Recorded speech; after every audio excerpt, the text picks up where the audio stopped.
Assalamualaikum warahmatullahi wabarakatuh. Hamdan wa syukuronillah wassalatu wassalamu ala rasulillah wa la hawla wa la quwata illa billah. Amma ba'du. Pendengar Buletin Dakwah Kafah rahimakumullah. Alhamdulillah kembali hadir di tengah-tengah Anda semua Buletin Dakwah Kafah. Kali ini edisi 303, 10 Muharram 1445 Hijriah, 28 Juli 2023 Masehi. Kali ini akan mengangkat tema kejahatan makin mengerikan, hukum Islam wajib ditegakkan. Bismillahirrahmanirrahim. Akhir-akhir ini, kejahatan yang disertai dengan kekerasan di negeri ini makin sadis dan mengerikan. Banyak kasus perampokan dan pembegalan. Semua itu sering disertai dengan pembunuhan sadis terhadap korban.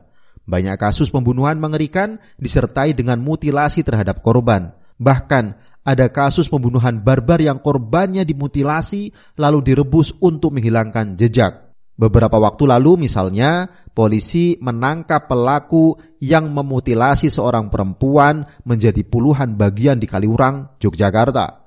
Sebelumnya, polisi juga menangkap pelaku pembunuhan yang memutilasi korban menjadi 4 bagian di sebuah apartemen di Tangerang, Banten, lalu dibuang di beberapa lokasi berbeda.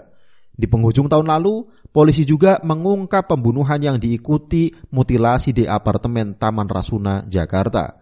Dikutip dari bbc.com 23 Maret 2023. Di Yogyakarta juga belum lama ini seorang mahasiswa dibunuh dan dimutilasi oleh 2 orang pelaku. Untuk menghilangkan jejak, potongan tubuh korban yang dimutilasi tersebut kemudian direbus. Dikutip dari detik.com 18 Juni 2023. Yang makin mengkhawatirkan, banyak dari para pelaku kejahatan sadis dan mengerikan tersebut berusia muda.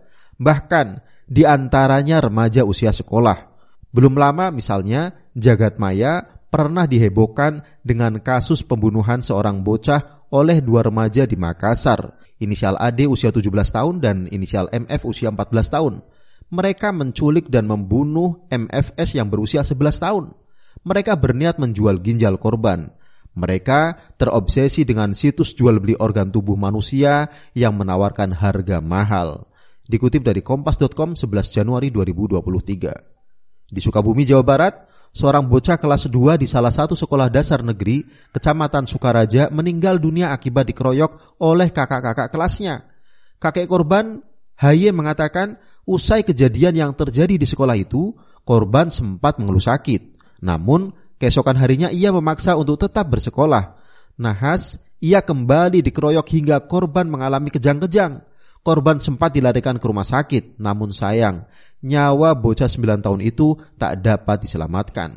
Dikutip dari kompas.com 20 Mei 2023. Beberapa contoh di atas hanyalah secuil kasus kejahatan, terutama yang disertai dengan kekerasan, di antara ratusan ribu kasus yang terjadi. Sebagaimana diketahui, sepanjang tahun 2022 lalu, Polri mencatat sebanyak 276.507 tindak kejahatan terjadi di Indonesia. Jumlah tersebut mengalami kenaikan 7,3% dibandingkan pada tahun 2021. Artinya, dalam setahun rata-rata ada 31,6 kejahatan setiap jamnya. Dikutip dari data Indonesia.id 3 Januari 2023. Pendengar rahimakumullah, faktor pemicu. Maraknya aksi kejahatan tersebut tentu disebabkan oleh banyak faktor. Di antaranya karena faktor ekonomi seperti kemiskinan dan pengangguran. Pengaruh alkohol yang saat ini semakin banyak terjadi, karena hubungan asmara atau perselingkuhan, juga pengaruh media sosial yang banyak memuat informasi negatif. Semakin sadisnya para pelaku kejahatan juga dipicu antara lain oleh semakin melemahnya penegakan hukum.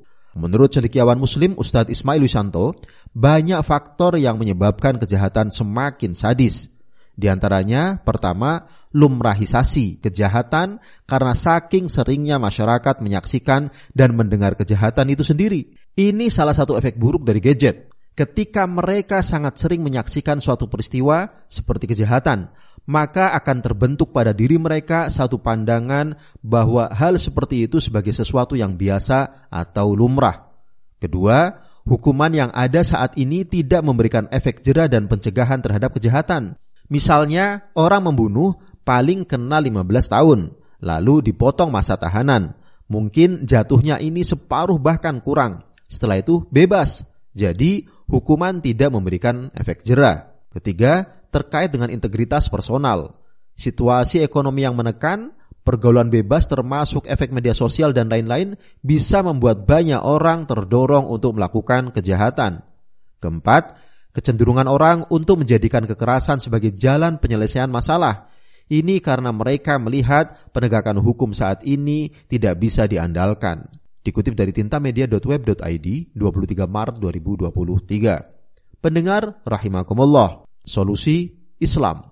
Ada 3 pilar penting dalam upaya mencegah ragam kejahatan. Pertama, ketakwaan individu dan keluarga.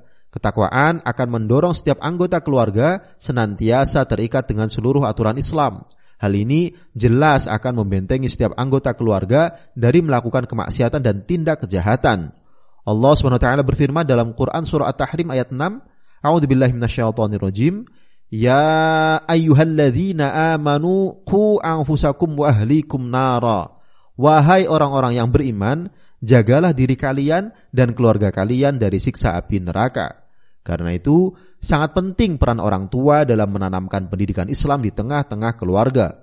Pendidikan Islam tentu mempunyai peran yang sangat besar dalam membentuk kepribadian Islami yang kokoh. Caranya dengan meletakkan pondasi cara berpikir dan berperilaku berdasarkan keimanan kepada Allah. Keimanan yang kuat kepada Allah akan melahirkan ketundukan pada semua aturannya. Kedua, kontrol masyarakat. Kontrol masyarakat akan makin menguatkan ketakwaan individu dan keluarga. Caranya dengan menumbuhkan kepedulian sosial dan membudayakan aktivitas amar ma'ruf nahi mungkar di tengah masyarakat. Rasulullah sallallahu alaihi wasallam bersabda, "Man ra'a minkum munkaran falyughayyirhu biyadihi, fa illam yastati' fa bilisanihi, fa illam yastati' fa biqalbihi, wa dzalika adhaful iman." Siapa saja yang menyaksikan kemungkaran, hendaknya ia mengubah kemungkaran itu dengan tangan atau kekuasaannya. Jika tidak mampu, dengan lisannya. Jika tidak mampu juga, dengan hatinya. Hal demikian adalah selemah-lemahnya iman. Hadis riwayat Muslim. Aktivitas amar ma'ruf nahi mungkar yang dilakukan secara kolektif akan mampu mencegah terjadinya berbagai kemungkaran dan kejahatan yang mungkin dilakukan oleh individu. Ketiga, peran negara. Negara dalam Islam wajib menjaga masyarakat dari kemungkinan berbuat dosa dan kejahatan. Caranya adalah dengan menegakkan aturan-aturan Islam dalam seluruh aspek kehidupan. Negara wajib menjamin setiap warganya agar dapat memenuhi kebutuhan hidupnya, yaitu sandang, papan, dan pangan. Saat semua kebutuhan pokok warga terpenuhi, mereka tidak akan terdorong untuk melakukan berbagai tindak kejahatan. Negara juga wajib menyelenggarakan sistem pendidikan Islam secara cuma-cuma dengan kurikulum yang mampu menghasilkan anak didik yang memiliki kepribadian Islam yang handal sehingga terhindar dari berbagai perilaku maksiat dan kejahatan. Selain itu, negara wajib menjaga agama dan moral masyarakat serta menghilangkan setiap hal yang dapat merusak dan melemahkan akidah dan kepribadian kaum muslim. Misalnya, negara wajib menghentikan peredaran minuman keras, narkoba, pornografi, termasuk berbagai tayangan yang merusak di media maupun di media sosial. Sebabnya, semua itu jika dibiarkan, bisa memicu terjadinya ragam kemaksiatan dan kejahatan di masyarakat. Semua ini menjadi tanggung jawab negara. Rasulullah sallallahu alaihi wasallam bersabda, "Al-imamu ra'in wa huwa mas'ulun an ra'iyyatihi." Imam atau kepala negara adalah pengurus rakyat dan ia akan dimintai pertanggungjawaban atas rakyat yang dia urus. Hadis riwayat Muslim dan Ahmad. Rasulullah sallallahu alaihi wasallam juga bersabda, "Al-imamu junnah." Sungguh imam atau kepala negara itu laksana perisai, yakni pelindung rakyatnya. Hadis riwayat Muslim. Pendengar rahimakumullah, pentingnya penerapan hukum pidana Islam. Negara dalam Islam adalah pelaksana utama penerapan seluruh syariah Islam. Negara pun memiliki wewenang untuk memberikan sanksi yang tegas kepada pelaku tindak kejahatan. Disinilah pentingnya negara memberlakukan hukum pidana Islam. Hukum pidana Islam tentu memberikan kemaslahatan di dunia dan akhirat. Sebabnya, hukum pidana Islam itu memiliki sifat jawabir dan zawajir. Bersifat jawabir karena penerapan hukum pidana Islam akan menjadi penebus dosa bagi pelaku kriminal yang telah dijatuhi hukuman yang syar'i. Hukum pidana Islam juga bersifat zawajir, yakni dapat memberikan efek jera bagi pelakunya dan membuat orang lain takut untuk melakukan tindakan kriminal serupa. Karena itu, hukum pidana Islam akan memberikan jaminan kelangsungan hidup bagi masyarakat.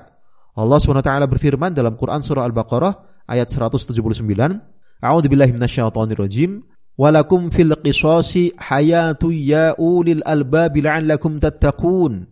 Dalam kisos itu ada jaminan kelangsungan hidup bagi kalian, hai orang-orang yang berakal, supaya kalian bertakwa.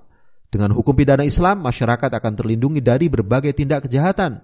Keamanan dan rasa aman bagi semua orang akan terwujud. Jumlah pelaku tindak kejahatan di masyarakat akan minimal. Penuh sesaknya penjara dan lembaga pemasyarakatan seperti yang terjadi saat ini hampir di seluruh dunia tidak akan terjadi saat hukum pidana Islam diterapkan. Karena itu, kebaikan dan keadilan hukum pidana Islam secara etikodi tidak boleh diragukan. Hal itu merupakan bagian dari perkara yang harus kita imani. Secara faktual, kebaikan dan keadilan hukum pidana Islam juga pernah dirasakan bukan hanya oleh kaum muslim, tetapi juga oleh non-muslim, yakni ketika hukum-hukum Islam diterapkan secara real. Namun, saat ini hukum-hukum Islam tidak lagi diterapkan.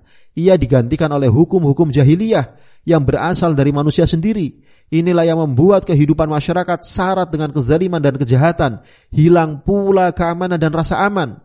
Semua itu semestinya mendorong kita untuk segera menerapkan hukum-hukum Islam untuk mengatur perkara kehidupan dan memutuskan segala persoalan yang terjadi.